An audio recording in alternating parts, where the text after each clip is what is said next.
What is up? What is up? And welcome back to another episode of Blood and Beer, the show where we talk blood sport and we drink beer. I'm your host, Matt, and as always, we got blood sport to talk. We got beer to drink. The beer we're trying out today, it's Rheingeist, it's Truth, brewed here in Ohio, Cincy made, baby. It's a pretty cool can, too. They make a lot of beers, a lot of IPAs, juicy ones, bubbly ones, weird ones. This one's just their straight IPA. So we'll jump into that in a moment. First, I'll tell you what we're talking about today, and then we'll just jump right in. So we're breaking down UFC Fight Night Rakic versus Balchowicz. It's going to be a banger. A lot of fun fights on that card. We'll break down a couple of them. I can't wait for this one. That's Saturday night on ESPN Plus.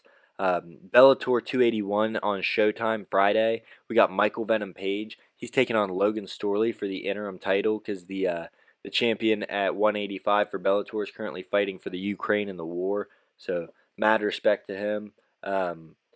And then Floyd Mayweather, I'm not going to do a breakdown of this card, but he's got an exhibition fight coming up on a helipad in Dubai. He's taking on Don Moore, both undefeated. Means nothing other than it's fun to watch.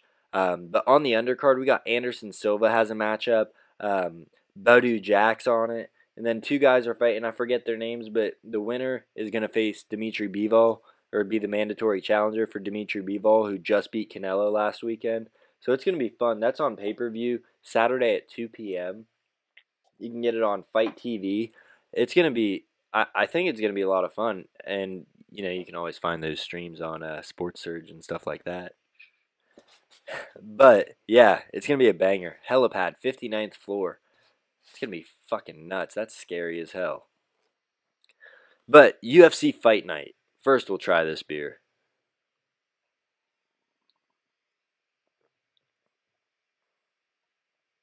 Ooh, that's got a lot of flavor. A lot of flavor. I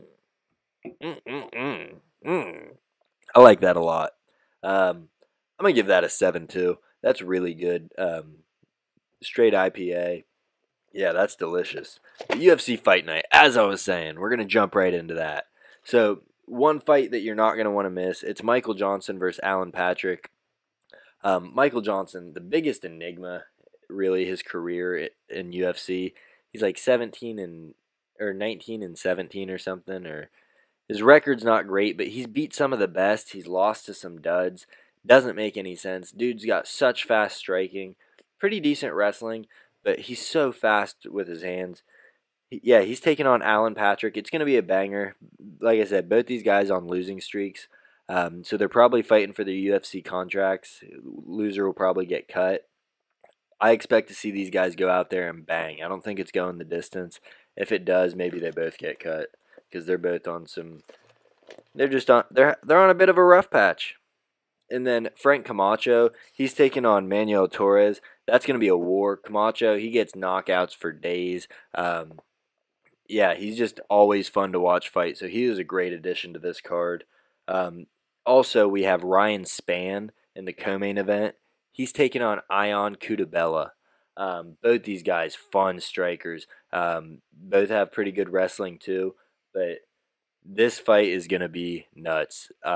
I'm thinking these guys go out there and just start swinging from the hips because Cutabella is a madman. Ryan Spann has some serious power, some really good technique too. And I think they're both kind of fighting to see who deserves to be in the top 15 in the light heavyweight division. We'll have to wait and see. Both these guys, their only recent losses are to top dudes. And their dudes they lost to are fighting each other next. Ryan Spann, he got knocked out by Anthony Smith. And then Cutabella, he got beat twice by Magomed Ankalaev. So, no shame in losing to those guys. But this fight's going to be a war. These guys both throw the fuck down. I think Cutabella's taking it. I would say it's a knockout for Cutabella if I'm a betting man. I'm not, but I love to make my picks. And in the other fights, take Michael Johnson, take Frank Camacho. Before we jump into the main event, I think I skipped over one. Dangerous Davy Grant, he's on the card taking on the Dangerous. His nickname's not dangerous like Davy Grant, but he's taking on the always dangerous Luis Smolka. Very well-rounded fighter. Guy's only got 4 fingers on one hand. He's a soldier. Um, it's going to be a war. Davy Grant, he gets beat up in a lot of his fights and then just gets a knockout. Pew! He just comeback city over there with Davy Grant. So it's going to be an entertaining one, that one, but I'm picking Davy Grant on that. And then in the main event, we have Jan Blachowicz. He's taking on Alexander Rakic. Yeah, Jan, former title holder. He beat Izzy. He beat Dominic Reyes. Who else is he? Oh, I can't even think of. Oh, he beat Corey Anderson recently. He's a beast. Lost his title to Glover Teixeira. But he's fun as hell to watch. He's got good wrestling and that Polish power. Just one punch knockout, and he doesn't wind up. It comes straight from his chin. Dude's very technical. Rakic, he's got good striking. Likes to keep it at bay when striking, but when he can, he wants that takedown because he's a wrestler. Has some boring fights sometimes because he likes to ride them out, but he's a prospect, number 3 ranked in the light heavyweight division. These guys are probably fighting to see who's the number 1 contender after Yuri Prochazka and Glover Teixeira fight for the title later this summer. So that's going to be a fucking war. I'm picking Jan because of that Polish power, because it takes one strike from him at any time in the fight to finish you off. So Jan Blachowicz with the win. And shout out to UFC, putting on good fight nights again, because they were kind of duds for a minute. The Rob Font Cheeto Vera, that was a nice little fight night they threw together, but this one, it's a banger. And I didn't even go over all the great fights on it, just because there's a lot of them that are just diamonds in the rough. You don't know how they're going to turn out. And moving on, we have Bellator 281 on Showtime, taking place in London, England.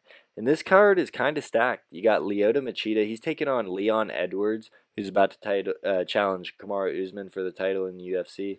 He's taking on Leon Edwards' brother, Fabian Edwards. Machida's a karate master. Fabian's a beast striker, too. So that's going to be a fun one. I hope that they don't play possum or play chicken, just kind of feel each other out. I think they're going to go to war. Machida's probably getting close to retirement. I don't know how it's going to go, but I think Fabian Edwards is going to take it. And then after that, we have Paul Daly. He's taking on Wendell. Let me get this name right.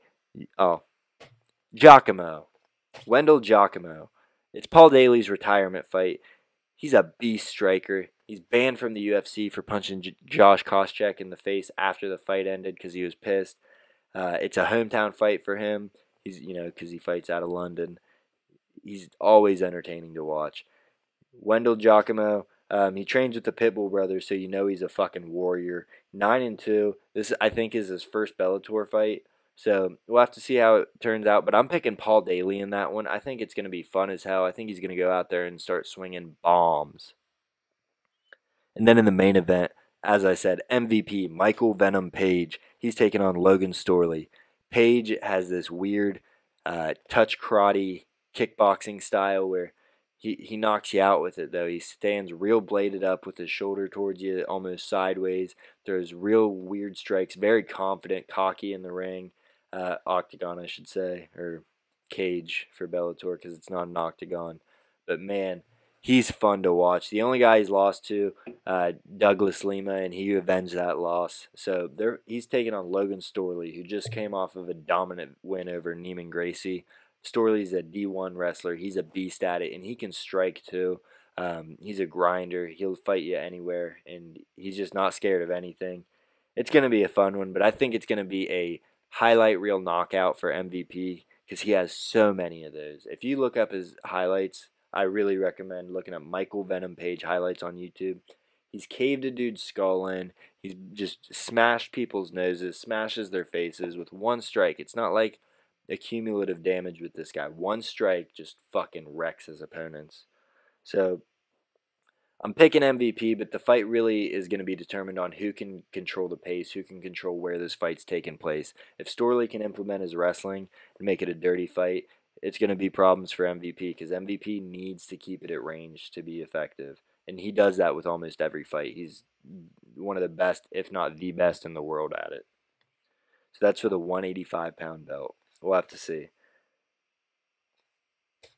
And then other things going on in the combat sports world community. recently, Moreno versus Kai Kara France. That was announced. They're fighting for the interim championship at flyweight. Um, Davison Figueiredo is out, so Moreno versus Kai Kara France. That's going to be UFC 277, and it's going to be fun as hell. Also on that card, they have Anthony Smith, as I just said. He's taking on Magomed Ankalaev. These guys are fighting. They're the next guys up after Blachowicz and Rakic, really, to see who's fighting for the title. Both are on some serious tears. And then, let's see. Oh, Paulo Costa. He's fighting Luke Rockhold. Sorry about that. Yeah, taking on Luke Rockhold. Rockhold's been out for a minute. Costa hasn't really been taking it serious, it seems, since his loss to Izzy, or really right before that. Rockhold's chin has been compromised, to say the least. He's been getting knocked out in his previous fights, but he's taken some time off, hopefully regenerated that chin, and he's got some seriously great jiu-jitsu. He just never utilizes it in his fights. They say that he'll roll with some of the best Brazilian jiu-jitsu competitors in the world, hungover after a night of partying, and he just whoops their ass. Dude's an enigma. He just, them strikes, them Yoel Romero's, them Jan Blachowicz, they fuck him up. We'll have to wait and see how that one goes, but that'll be fun. And then Sergey Pavlovich, he's taking on Derek Lewis on that card. So that's UFC 277. This has all been announced recently. They don't have the main event announced yet for that, but it's going to be fun. And then Dana White says he wants to rebook the Islam Makhachev Beneil Dariush fight. Dariush snapped his leg in the lead up to the fight about 2 weeks before, so there was no way that fight could go through. Khabib wants Makhachev to fight Oliveira for the title. That, Makhachev's like his brother, his prodigy. They train together, so he wants him to fight Oliveira for the title. But I just don't see it yet, because I'm going to do a quick comparison of Makhachev and Oliveira. They're both on serious winning streaks, so not taking anything away from these guys. But we're going to compare Oliveira's 11-fight win streak to Makhachev's 10-fight win streak.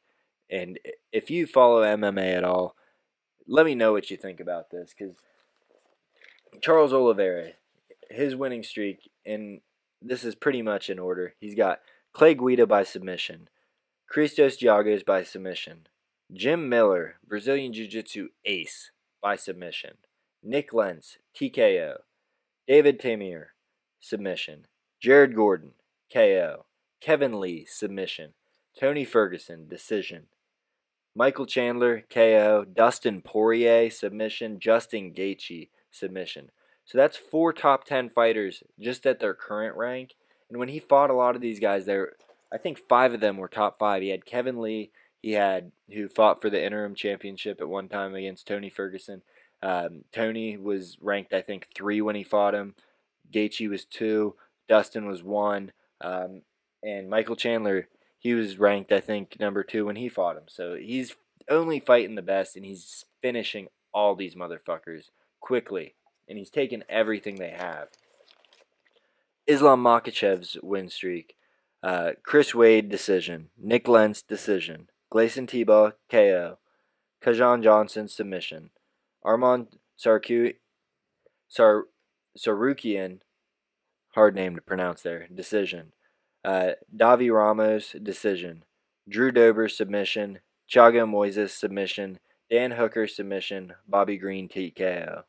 His best win is Dan Hooker, and Dan Hooker stepped up on short notice to take the fight. It seemed more of like a money fight for Hooker, because he had fought like a month before, wasn't prepared for it, didn't have a full camp, stepped in for Dariush because Dariush was hurt, or RDA, I forget who it was. But I mean, it's just, you haven't beat anybody in the top 10 other than Hooker, and Hooker was not at his best. I don't even know if he's in the top 10 now. So you need a top 10, top 5 win to fight for the title. Not even comparable, for me at least, these win streaks. It's impressive by Makhachev, but I need some more. What's the word I'm looking for? Need some more pizzazz to your win streak, buddy, before we see you fight for the title. And then Charles, speaking of him, he ended up getting his pay-per-view points for that fight against Gaethje, where he finished him in the first round. Even though he got stripped of the title for missing weight, Dana White, normally they don't do this, but he still gave him the pay-per-view points because it was half a pound and the scale was compromised.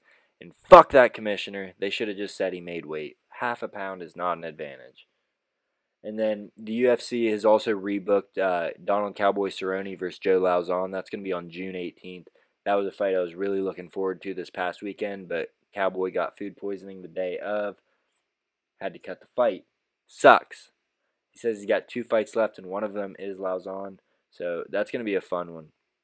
And then Nate Diaz, he's calling for Michael Chandler. He says, I've been out way too long. Chandler wants a quick turnaround. I think that would be a fun fucking fight at 170. Chandler, he's fucking tough. He's entertaining. Probably the most entertaining in the sport right now. Diaz is just a fucking scrapper. He's tough. His chin, his pace, everything. It's going to be, if they do make that fight, which I hope they do, it'll be a fun one and a money fight for both these guys. And then finally, wrapping things up, AJ McKee, he recently said that he's going to move up to lightweight after losing his featherweight belt. Changes pace a little bit, says, I want to go back to featherweight. I want to fight Pitbull for the trilogy. I want my title back, and then I'm going to lightweight. We'll have to wait and see. And really, that's all we have for you today. So it's been a quick show. It feels a little weird. I feel like I'm off my mojo a little bit. I don't know. It's going to be both these cards, though, you don't want to miss them. And if you get the chance, get the pay-per-view. Find it online somewhere. They're everywhere. Don't illegally stream it. Wink.